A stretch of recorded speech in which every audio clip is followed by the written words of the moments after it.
I actually like Carson Benge.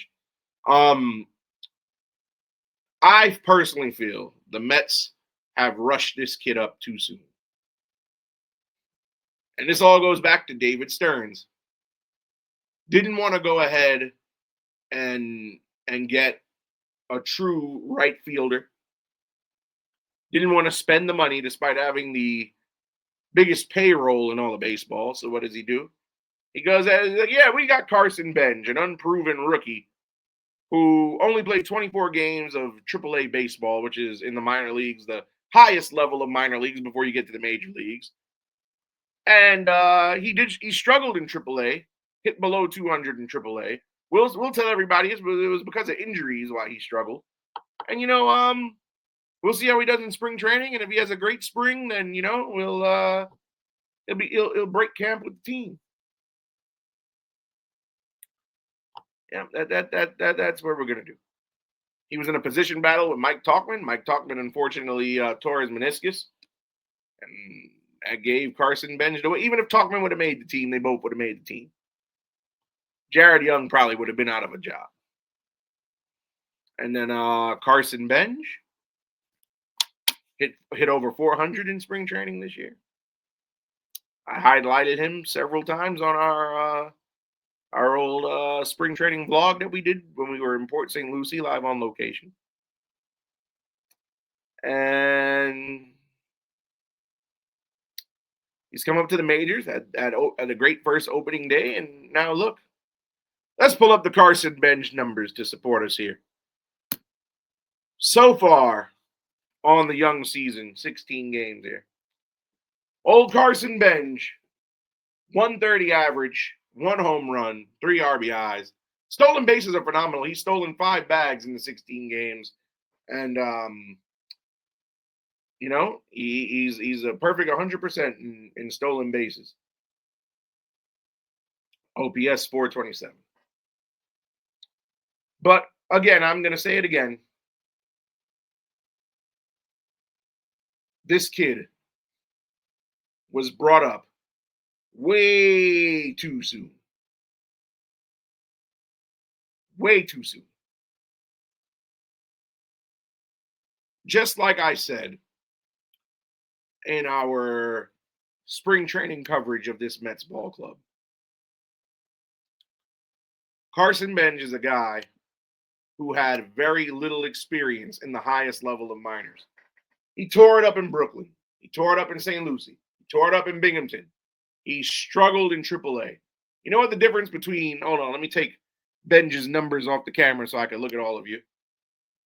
You know what the biggest difference between AAA and all the other levels of the minors are? Unlike in rookie ball, unlike in single A, unlike in double A, AAA is chock full of guys who have tasted the big leagues, who, for one reason or another, are not in the big leagues anymore, and they're trying to get back to the big leagues. AAA has guys with major league experience.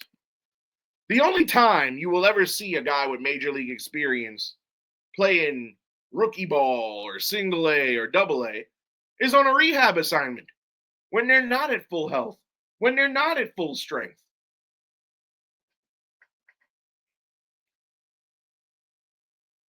Look at the roster in Syracuse right now. Our AAA roster on the Mets has quite a few guys with major league experience.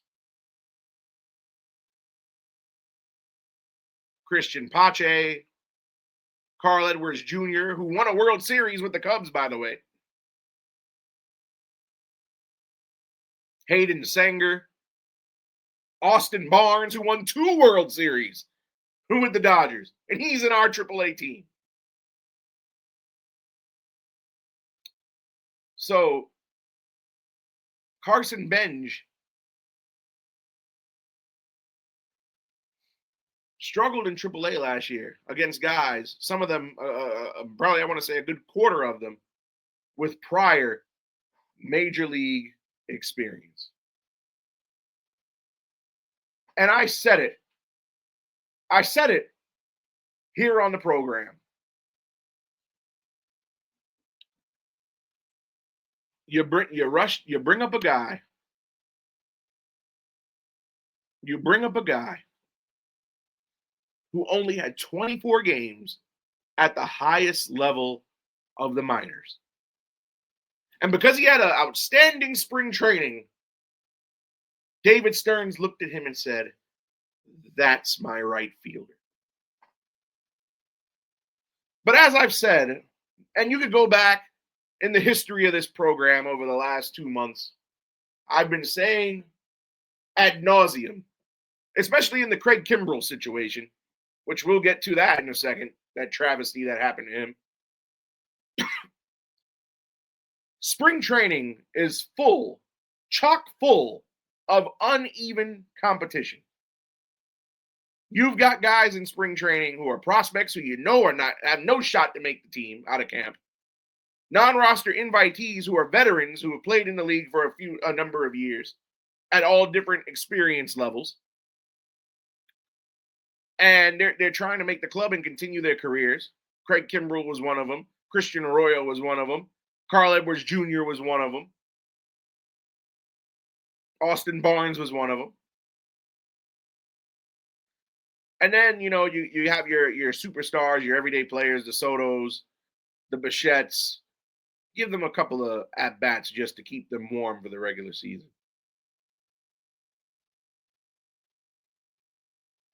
It's uneven competition. It's not a true,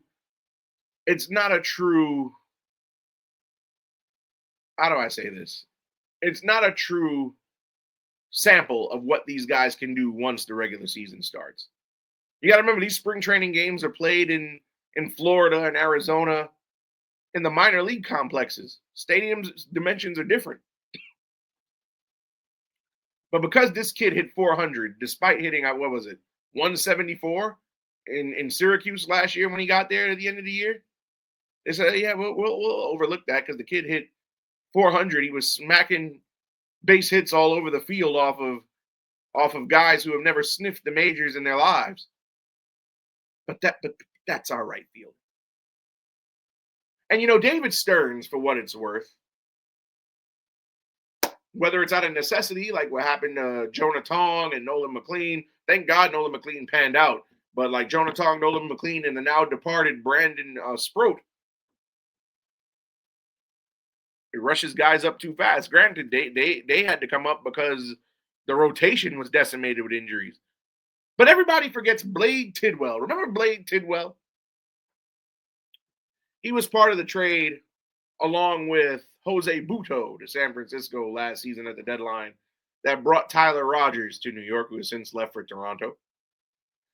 And the Mets rushed him up. He was a great prospect for the Mets, great starting pitching prospect. The Mets rushed him up, and they ruined Blade Tidwell. And you can go back to last year, videos where I've said they ruined Blade Tidwell. And if they don't send Carson Benge down to Syracuse for a month or two for more seasoning, and I said this prior to spring, if you look at while spring training was still going on, the videos that I uploaded, I said I would, and I quote, I would like to see Carson Benge start the season in Syracuse so that he can get more seasoning. I said it. And look, he had a great feel-good moment on opening day. And that was the end of it. The Cinderella story did not progress from that point. And some people will point out, oh, yeah, well, he got a 4-game hit streak. Yeah, he went 1 for 4 every game in that 4-game hit streak. Whoop-de-doo. Batting below the Mendoza line. Again, this is a guy had 24 games in Syracuse. And you know what? Here's what's even more telling. The Mets made a roster move yesterday. As I reported on opening day when I was live from Citi Field, the Mets brought back our old friend Tommy Pham to a minor league deal. And then he gets called up last night. And you would think, oh, why would they go and call up Tommy Pham? That's because Carson Benge is struggling. Carson Benge at this very moment, as I'm speaking to you now, on Monday, April 13th, 2026, Carson Benge is not major league ready. And I stand by that. And the Mets probably see it too, because they went ahead and got Tommy Pham. You've already got Luis Robert. You got Jared Young. Beatty's been playing in the outfield here and there since Soto got hurt. Tyrone Taylor is on this ball club. And you went ahead and selected the contract of another outfielder. But since we pulled up Benge's stats, let's pull up Tommy Pham here. For in his career, mind you, he was a Met for the first half of 2023 before he got traded away in the deadline. But Tommy Pham, career numbers, he is a career 256 hitter. Not bad by today's standards. Not much of a power guy. 149 home runs, 522 RBIs, 131 stolen bases, and an OPS of .766. Again, this move was made because the Mets want someone with a more experienced, more proven approach at the plate. Tommy Pham is probably going to perform better in the short term than Carson Benge is. Carson Benge is young. He has the rest of his career to develop. Because think about it. In a corresponding move to make room for Tommy Pham, the Mets used the last option on Ronnie Mauricio to send him down. Of course, Ronnie Mauricio got a moment this season when he got that walk-off in his first at-bat this season, this past Tuesday against the Diamondbacks. But poor Ronnie, out of minor league options now after he got sent back down. After being here for what, less than a week? And they went and got old friend Tommy Pham, who, if you look at the announced starting lineup for tonight, Tommy Pham is in the starting lineup and Carson Benge is not. It's the first game of the season it's the first game all year. Carson Benge is not in the lineup. Tommy Pham just got called up this morning. And already he's in the lineup and Benge is sitting. And as I always say, it makes no sense to have a young guy like Carson Benge. He's not like he's in the dugout. It's not like he's an aging veteran or a guy with a lot of major league experience just there to platoon here and there.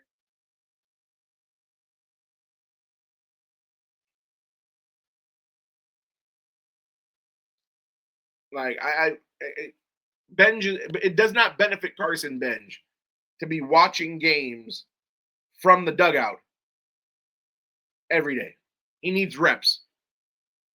He didn't do well in AAA last year, and he's going back. It may very well be once Juan Soto comes back, because if Tommy Pham can outperform Carson Benge, when Juan Soto returns in maybe a week or two, somebody's getting shown the door. And it more than likely is going to be Carson. Can't rush these guys up. I say it all the time. Prospects are like boxes of chocolate. Shout outs to Forrest Gump. You never know what you're going to get. Some prospects turn out to be studs. Others turn out to be duds. We've seen the long list of Mets prospects through the years who amounted to not much. Mike Jacobs, Lastings Millage, Gavin Cecchini, Evan Phillips.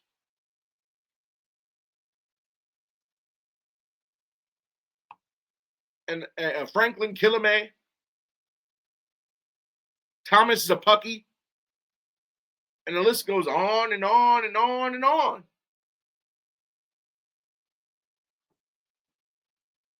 I mean, we had Pete Crow Armstrong, but yeah, we flipped him for cheap to the Cubs to get Javi Baez. Boy, are we regretting that. But Carson Benge, I wouldn't be mad if he got demoted to Syracuse. Let him work on his offensive game. His defense is perfectly fine, as evidenced by that diving catch yesterday that saved 2 runs. Not that it would have mattered because the Mets offense is a dud anyway, and Carson Benge is great on the base paths. He's a base thief. I like those things. But defense and ability to run aren't going to get you very far at all in baseball if you can't hit the ball and put the ball in play.